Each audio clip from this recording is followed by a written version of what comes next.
Um dos grandes desafios das empresas é lidar com as pessoas, até porque são elas as geradoras de resultados ou mesmo causadoras de prejuízos, principalmente por desvios de comportamento. Pensando nisso, hoje no programa Talentos em Foco, nós vamos falar sobre fraudes nas organizações. Confira.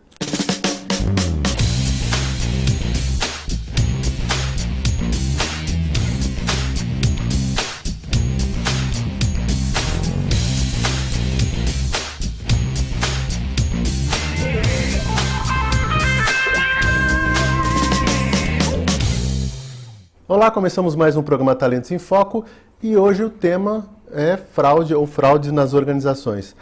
Esse tema ele vai ao encontro do tema que nós falamos semana passada sobre ética, mas ele complementa alguns pontos. Para isso, eu convidei o consultor, sócio da S2 Consultoria, que é o Mário da Silva Júnior. Tudo bem, Mário? Tudo bem, muito obrigado pelo convite. É um prazer tê-lo aqui. Na verdade, a pergunta que eu começo fazendo aqui é assim, é comum, é mais constante ou comum nas empresas as fraudes acontecendo do que a gente imagina? Sim, Paulo, é mais comum do que a gente imagina. Para você ter ideia, 70% das empresas aqui no Brasil já sofreram algum tipo de fraude. Por mais que a empresa tenha controle, processo, procedimento, um código de conduta, um código de ética atuante, um canal de denúncia, por mais que isso tudo esteja numa política de governança, de compliance, a decisão de cometer a fraude ou não cai sempre no fator humano. E o que a gente nunca gosta de descartar é o fator humano nas organizações. Então a empresa ela tem que sempre tratar o fator humano. Porque a fraude ela não acontece só por uma questão financeira, ela pode acontecer também por status. Pode acontecer por um desejo que a pessoa tem de mostrar uma qualidade que ela na realidade ela não tem. A gente teve uma vez um caso em que um funcionário da área de tecnologia da informação, ele vivia à sombra que o chefe dele dizia que ele não era um bom profissional. E ele queria mostrar que ele poderia ser um hacker. Então, o que ele fez?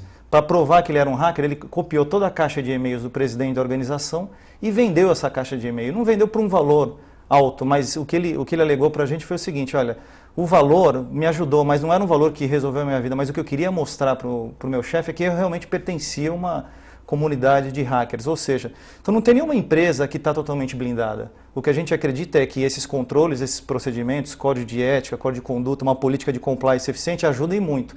Mas a decisão de cometer a fraude cai sempre no fator humano. E aí, por isso que a gente sempre luta pelo desenvolvimento do fator humano. Então, e aí, bom, primeiro esse dado que você falou de 70% é Brasil, né? É Brasil.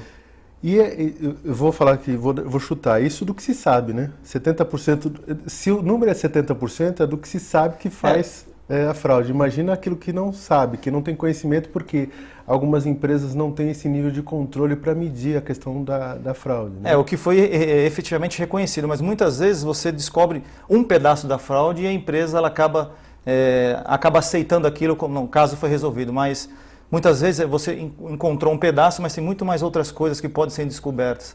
Por isso que numa situação de uma investigação de uma fraude, a gente sempre recomenda você está olhando uma fraude específica, mas tenha em mente que antes dessa fraude ou em paralelo podem surgir outras fraudes cometidas pelo aquele mesmo funcionário, aquele mesmo colaborador que teve essa ideia por alguma razão que a gente ainda não conhece. Então, a fraude pode acontecer de que forma? Ela pode acontecer em relação à própria empresa e parceiros da empresa como fornecedor e tal, mas que tipo de fraude a empresa pode ser acometida, por exemplo? Por exemplo, uma empresa que lida com mercadorias, os funcionários eles podem desviar mercadorias, podem desviar patrimônio da companhia, podem desviar matéria-prima, eles podem desviar reembolso de despesas tudo internamente. Tudo internamente. Superfaturar um reembolso. Superfaturar um reembolso. Hoje em dia você entra num táxi ou vai num restaurante, o taxista ou o dono do restaurante ele pergunta qual o valor que você quer colocar na nota. Né? Olha, e que incrível, que a gente está falando de ética semana passada com o Renato e se fala assim, a questão do comportamento, né? O próprio pessoa que vai emitir a nota, o recibo, te pergunta o valor. O valor. Aí quando eu me perguntei isso, eu falei assim, o valor que eu gastei. Ou quando não oferece, você quer ter uma nota em branco, um recibo em branco para você usar numa outra oportunidade. Então isso é uma coisa que tá comum na sociedade e as pessoas elas têm que ter a capacidade de resistir a isso. Porque dilemas acontecem todo dia. Você está numa negociação, vem um fornecedor, te oferece um brinde, te oferece um presente, te oferece uma viagem, um camarote para você passar o carnaval. Você está numa negociação de um curso, para a tua equipe e ele te oferece uma participação gratuita. Então, a pessoa está o tempo todo exposta a dilema. E ela tem que saber como lidar com esse dilema e lidar da melhor maneira que traga benefício para a companhia e não prejuízo. E a questão do achar normal, né? O que é normal se fazer numa área não quer dizer que isso seja ético, que seja correto, né?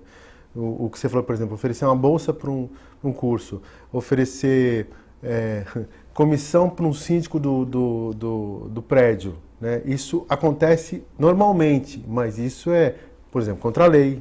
No caso do síndico, é contra a lei, isso é suborno. Sim. Né? Ou no caso de uma pessoa do RH que aceita uma vaga a mais um curso para que ela tenha um benefício próprio. Então, isso é um benefício próprio.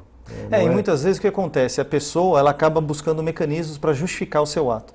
A gente teve um caso muito interessante que a pessoa ela desviava dinheiro da companhia. Começou fazendo isso há 3 anos, fazia pequenos depósitos direto na conta dela.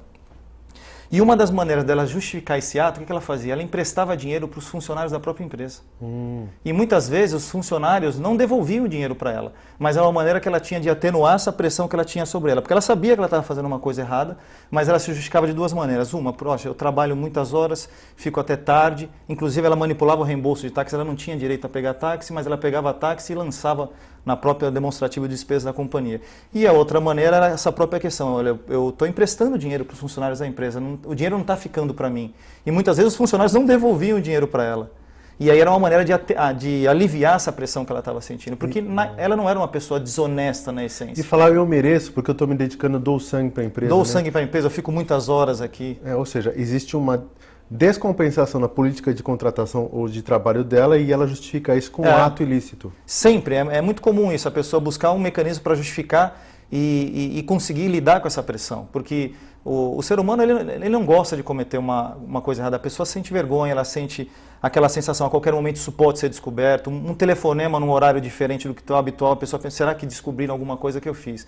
Então ela começa a buscar esses mecanismos para suportar essa pressão, que não é fácil para um funcionário, não é fácil para qualquer pessoa. Então aí pensando assim, então esses são os tipos de forma, ou seja, pode fazer isso com parceiro, e pode fazer isso lá dentro. Agora só um esclarecimento, quando às vezes acontece em treinamento especificamente, que a empresa que vai oferecer o trabalho, oferece uma vaga para a pessoa do RH do curso para que ele faça o curso e conheça o curso para ver se é isso que a empresa quer. Isso é diferente de dar um benefício na contratação de alguma coisa na empresa. Então, só para não confundir o que nós estamos falando aqui, porque às vezes é comum às vezes a empresa dar uma bolsa para que conheça o produto. E o mais importante, quando a relação... uma amostra grátis que você dá para a empresa, por exemplo, de um fornecedor, para que se conheça o produto para usar na própria empresa, porque é uma política normal de se fazer. Né? E quando a relação está clara e transparente, isso é super válido. Você falou da questão da amostra grátis. As empresas elas fornecem a amostra grátis para o produto ser consumido, ser experimentado dentro da própria empresa. Sim. Não é uma amostra grátis que é para ser experimentado pela família do funcionário na casa dele, levar para a casa dele. Que às vezes não tem nada a ver com o que está sendo comercializado. Não tem nada a ver com o contexto. Né? É um brinde, né? Outra coisa, um brinde é normal na área de compra ser colocado, depende do valor do brinde, né? Porque às vezes ele dá, calendário, algumas coisas, como faz em todos os institucionais, né? Agora vai lá e dá uma caneta... Uma Montblanc, por exemplo. Uma Montblanc de R$3.000, aí fica um pouquinho complicado, porque isso é especial para você, né? E a questão Isso é suborno, ok, pessoal? Então cuidado com isso, porque isso às vezes se vê como uma questão normal, mas uma coisa, é normal acontecer, mas isso é ilícito, né? E as empresas lidam de diversas maneiras com esse tipo de situação. Tem empresa que tem no código de ética, olha, pode receber apenas os brindes institucionais, tem empresa que coloca não pode receber nada, tem empresa que coloca um determinado valor. O importante é você ter em mente que, de repente, a proibição total causa aquela vontade da pessoa buscar a coisa errada, de ter aquele presente, ter aquele brinde. Então você tem que tratar a coisa, ou seja, tem uma norma, eu tenho uma política, é isso que eu decidi para a cultura da minha organização. Okay. Então tem uma política da própria empresa para deixar isso claro. Às vezes, quando você deixa isso muito aberto também, ou não cita o assunto, isso deixa uma margem também para se cometer alguma coisa por falta de parâmetros, pode ser? Porque acaba caindo na questão do bom senso.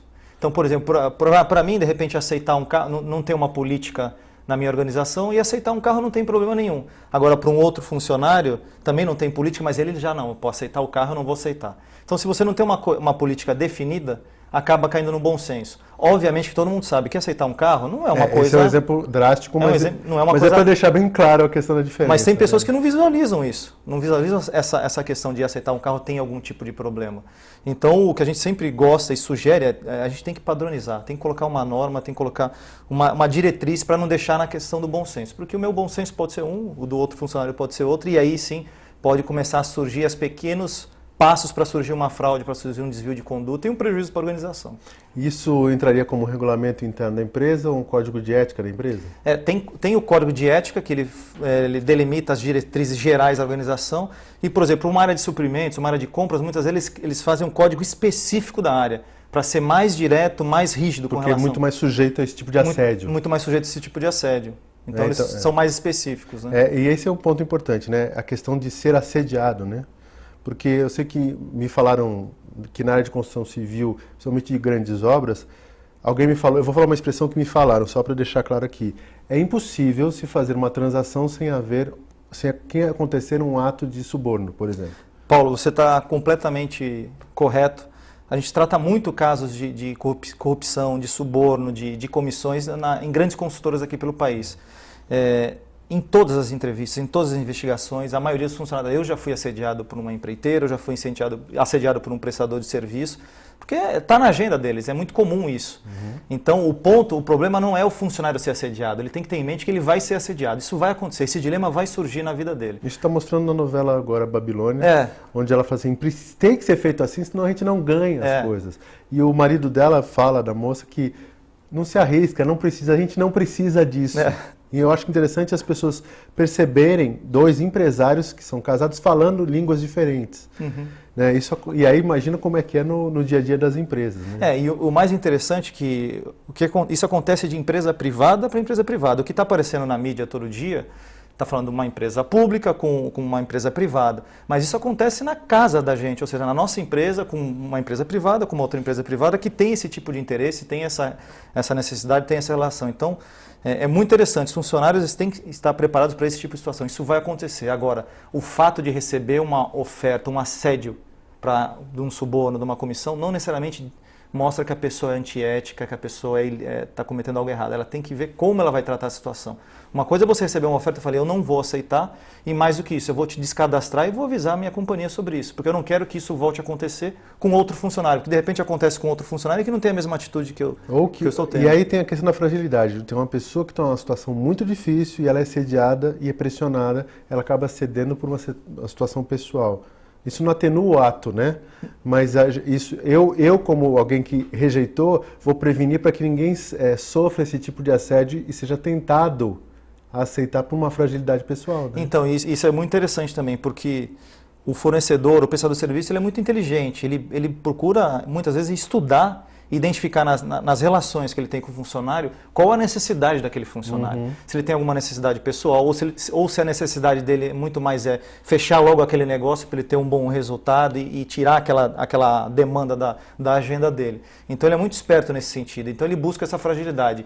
E se a pessoa ela tem uma fragilidade, uma contingência financeira, ou uma contingência do próprio trabalho, muitas vezes a gente não estamos falando só de dinheiro, estou falando de um funcionário que ele precisava fechar uma negociação o mais rápido possível. O que ele fez? Ele falsificou toda a documentação daquela concorrência para ele fechar e tirar aquilo da frente dele, porque tinha um prazo com a empresa, uma pressão que foi imposta pela própria organização, que fez ele falsificar uma documentação, fez ele falsificar uma concorrência em si. Né? Ok, vamos para o intervalinho, depois do intervalo conversar com o Mário sobre como prevenir esses atos, ok? Vamos lá, a gente volta já já.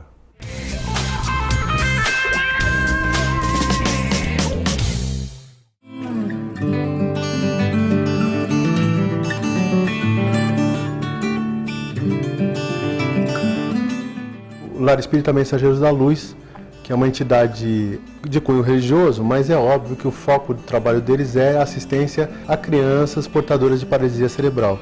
Essas crianças, elas vão desde crianças bem pequenas, bebês e tal, até crianças de 59 anos. Então, na verdade, são pessoas com uma dependência muito grande, porque não tem mobilidade alguma. Então tem uma equipe grande, tem lavanderia, como está falando, a parte de nutrição. e alimentação. As crianças ficam ou na situação de estarem numa cama ou de movimentação, mas existem muitas atividades que essa instituição faz porque leva elas para a piscina, leva elas para a praia, fazem uma forma de integração, e estimulam essas crianças, né, ao seu desenvolvimento dentro do limite que a condição física dela coloca, né? Então a sugestão é que vocês visitem o site do mensageirosdaluz.org.br, conheçam um pouco mais sobre esse trabalho, possam fazer doações sim, doações em dinheiro, em espécie nos bancos indicados, possam também fazer doações em produtos que são colocados como necessidade do mês e mais ainda, façam a visita normalmente é no domingo, você pode ligar para a instituição e fazer uma visita lá marcando com o pessoal, ok?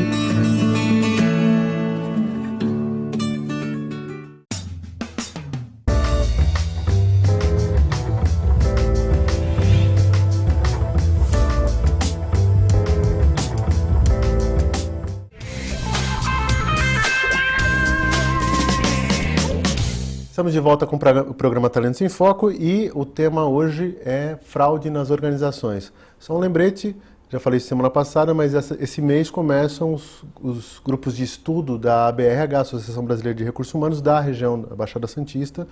Segunda-feira, por exemplo, dia 27, nós temos o primeiro encontro do grupo de gestão e liderança, ok? Se você quiser conhecer mais e mais informações, entra no facebook.com/Talentos em Foco, que nós temos mais informações.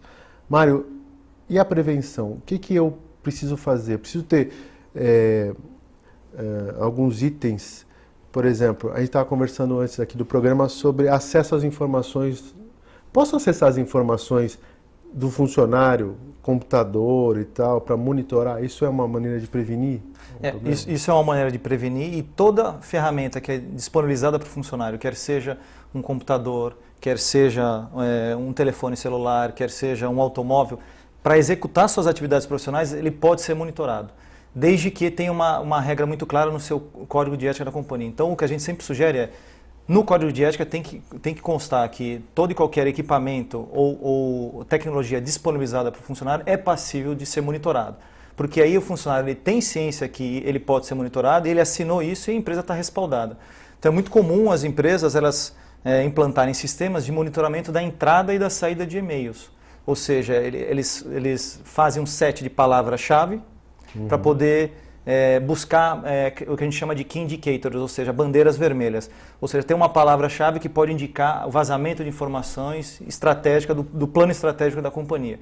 Então, caiu naquele set de palavras, aí você vai e analisa aquele e-mail. Ou seja, um e-mail pode estar indo para a concorrência. Tem um e-mail, ou por exemplo, um funcionário mandando um e-mail pelo e-mail profissional dele para o próprio e-mail pessoal, o que não é adequado, porque ele tem que realizar as atividades dentro da organização, né? O tempo de trabalho.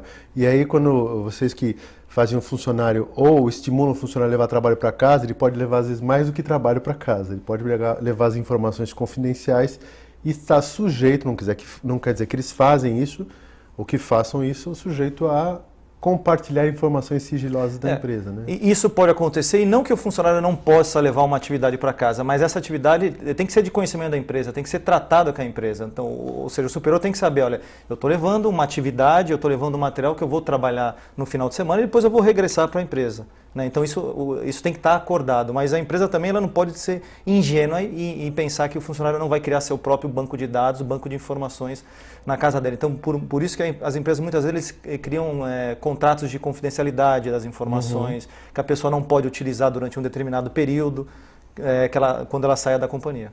Aí a gente tem os mecanismos de bloqueio de uso de pendrive, Sim. de material de cópia, para você não pegar informações e levar sem autorização da própria empresa. Às vezes a cópia é feita num computador específico só, que fica na parte de TI da empresa, alguma coisa assim, né? Então aí dali tem que ter autorização, aí consegue fazer cópia. Sim. E o que acontece muito também, além da questão da prevenção pela questão da tecnologia, do monitoramento do e-mail, tem também o monitoramento das operações, das transações. Ou seja, um funcionário que não tem a capacidade, não tem a permissão para fazer uma determinada operação na companhia, começou a fazer uma determinada operação. Isso também chama atenção, porque a empresa é passível de monitorar essa operação. Isso é muito comum também em empresas que do ramo bancário, ou seja, cartão de crédito, ou seja, eles controlam todo e qualquer tipo de operação que sai de uma linearidade, foi para um ponto divergente do tradicional, acende aquela bandeira e vamos olhar o que aquele funcionário fez, por que ele fez aquela operação, qual foi a autorização que ele teve, ou, por exemplo, ele usou o usuário e a senha de um outro funcionário. E aí, essa questão do uso do usuário e senha, seja sem permissão, porque descobriu qual é, uma das coisas que tem que ter cuidado é não ficar emprestando a sua usuário e senha para os outros o tempo todo, porque tem gente que faz isso e as pessoas compartilham o usuário e senha do colega, e aí se alguém faz alguma coisa errada em seu nome, quem paga é você a princípio, né? É você a princípio. E isso é muito comum também. Em muitas empresas, a justificativa que uma pessoa que se envolveu numa fraude ou que cometeu algum tipo de erro, mas aqui é normal, todo mundo empresta a senha, empresta o usuário. A gente teve um caso muito interessante que todas as informações, todas as evidências, tudo que foi monitorado levava a crer que era uma determinada funcionária responsável pela fraude. Mas depois de toda a análise, depois de ser feita várias entrevistas, a gente identificou que 2 funcionários que tinham acesso ao usuário e à senha dessa funcionária, no momento que ela ia ao banheiro, no momento que ela ia para uma determinada reunião, um deles sentava na máquina dela, o outro ficava na porta observando para ver, olha, quando ela se aproximar aqui da sala, eu te aviso, você sai e para de fazer a fraude. Então, se você não fizesse uma entrevista com essa funcionária, uma entrevista com os outros funcionários pares dela, provavelmente essa funcionária ia ser demitida por justa causa, ia responder ao processo civil e processo criminal, porque toda a evidência e toda a prova lógica estava no nome dela. E o problema provavelmente não ia ser resolvido porque quem estava fazendo a fraude eram outras 2 pessoas. Então, a questão da investigação, a gente tem que sempre tomar muito cuidado para não cometer nenhum tipo de injustiça, porque é a vida de uma pessoa que está em jogo. Agora, do ponto de vista preventivo, tem muita coisa que a gente pode fazer do ponto de vista preventivo e mais precisamente, na entrada do colaborador na organização, no processo de seleção. O processo de seleção tem uma série de etapas importantes, testes psicológicos, análise de desempenho, análise do currículo, das habilidades, da capacidade, mas uma coisa que é muito importante, que a gente usa muito, é uma ferramenta chamada PIR, Potencial de Integridade Resiliente. Qual o grande objetivo dessa ferramenta? Identificar o nível de resiliência que um participante, que um candidato a uma posição estratégica tem frente aos dilemas éticos que surgem na carreira dele, no exercício das suas atividades. Tá, e esse teste ele mostra que características que ele pode mostrar, por exemplo, sobre a pessoa, seja, vamos chamar de positiva ou negativa? Na realidade ele mede os potenciais, ou qual é o potencial que aquela pessoa tem para resistir, por exemplo, a um dilema de corrupção do subitem conflitos de interesse. Então a gente existe um dilema de conflito de interesse, e aí a pessoa ela vai dar a resposta dela sobre aquele dilema. A resposta pode ser de 3 maneiras. Ou por uma resposta de uma pergunta de múltipla escolha, ele vai escolher uma alternativa, ou uma resposta dissertativa, que a gente vai analisar o conteúdo da resposta dele, então quais os verbos que ele utiliza, quais os pronomes, isso indica alguma dissimulação, isso indica algum tipo de falta de verdade. E uma outra maneira que ele tem para responder nessa ferramenta é por relato em vídeo. Ou seja, a pessoa ela relata como seria a postura dela frente a uma situação de conflito de interesse. Por exemplo, eu estou contratando um serviço de uma empresa que é do meu próprio pai. O que você faria numa situação como essa? Você contrataria, você passaria as informações da concorrência para o teu pai ou não? E isso vai mostrar qual o potencial que ele tem para resistir a esse dilema. Se ele tem uma alta resiliência, ou seja, não, eu não vou contratar a empresa do meu pai, e mais do que isso, eu vou informar a companhia que eu não posso conduzir nenhum tipo de negociação, tem que ser um outro comprador, tem que ser um outro profissional, porque eu estou comprometido nessa atividade. Você falou isso, me lembrou um caso de síndica que estava contratando o sogro para fazer trabalho e eu era do conselho. Nossa. E a gente tentando explicar para a pessoa que estava errada e ela achando absurdo, porque ela estava contratando o sogro porque ela confiava nele. Não, mas mas eu confio nele. Eu falei, mas o valor inclusive está mais caro que o normal, né? Não era nenhum absurdo de valor, mas era mais caro. Porque ele faz um ótimo trabalho e ele cobra esse valor mesmo. Aí o nível de argumentação foi tão complicado e depois isso gerou um problema na Assembleia terrível. Não, e o interessante é que eles dizem o seguinte, não, e aí eu vou poder cobrar mais ele, porque ele é próximo. Não, é muito pelo contrário. Como é que você vai cobrar uma pessoa que é próxima? Como é que você vai... criar um conflito familiar. A coisa vai acontecer em casa, na festa de aniversário, vai acontecer no final do ano, né? Então é muito difícil esse tipo de situação. Então, nessa ferramenta, a gente falou de um só dilema, que é corrupção do ponto de vista de conflito de interesse. Mas tem vários outros dilemas. No corrupção, por exemplo, tem suborno, tem conflitos de interesse, tem extorsão econômica, aí tem uma outra caixa que é apropriação indevida, e tem uma outra caixa que a gente fala que é demonstrações fraudulentas. O que significa isso? São manipulações de resultado, manipulações de estoque, manipulações de inventário, que muitas vezes o funcionário está ali propenso a dizer porque o meu estoque está com uma diferença e o meu chefe pede, olha, vamos zerar essa diferença, altera no sistema e a gente começa o ano melhor, começa o mês melhor. Então a gente simula uma série de dilemas éticos que a pessoa está sujeita a vivenciar na sua carreira profissional e procura entender qual o potencial que essa pessoa tem para resistir a esse dilema ético. Então dá um resultado muito interessante porque você identificando o potencial que está abaixo, você pode oferecer soluções para desenvolver essa pessoa. E uma solução para desenvolver essa pessoa é até mesmo a leitura do código de ética junto com ela. Uma coisa que a gente fala que é a integridade inteligente. Não basta só você ter o código de ética na tua gaveta, você tem que mostrar. Se você fizer a manipulação de resultado, pode acontecer isso com você, você pode ser identificado, pode ser demitido por justa causa, pode ter uma ação civil, uma ação criminal. Agora, se você fizer a coisa correta, você vai ter uma exposição positiva dentro da organização, você pode ter uma carreira, uma alavancada na tua carreira, porque você seguiu o que realmente a empresa busca. Então, a gente sempre luta por isso. Não basta só você ter arquivado a coisa, mas tem que ser a questão da integridade inteligente. Mostrar a vantagem do caminho positivo e a desvantagem do caminho negativo. Só para a gente fechar, pode dar nesse resultado desse trabalho que você faz de verificação de prevenção que a pessoa tem desvio de caráter, né? Na realidade, não é a gente não fala que... Não chama desvio de caráter. Não fala de desvio de caráter, a gente também não diz que a pessoa é ética ou não é ética, é honesta. O que a gente diz ela tem um potencial baixo, ela precisa ser desenvolvida porque se aparecer um dilema ético, a chance dela se aproveitar desse dilema ético é muito grande. Se ela tiver uma chance muito grande, a empresa pode optar por não manter essa pessoa porque ela está entrando em conflito com os próprios valores da empresa. No caso de candidato é muito mais fácil. Se você, sim, porque aí você não vai contratar. Você não vai contratar. Agora, no caso de um funcionário, a empresa ela vai ter que tomar uma decisão. E ver o histórico dessa pessoa também. E ver o histórico, ver o desempenho dessa pessoa. Mas o importante a empresa está disposta a investir tempo, dinheiro e soluções para desenvolver aquele funcionário. Muitas vezes a empresa está por quê? Porque foi um funcionário que sempre teve um bom desempenho. Sim. E não lidou com aquele conflito. Agora, o problema e quando ele lidar com aquele conflito? Aí pode colocar o que você falou, né? Faz simulações, aí no caso reais, colocando em situações com menos risco para a empresa, para poder verificar antes, mostrando o código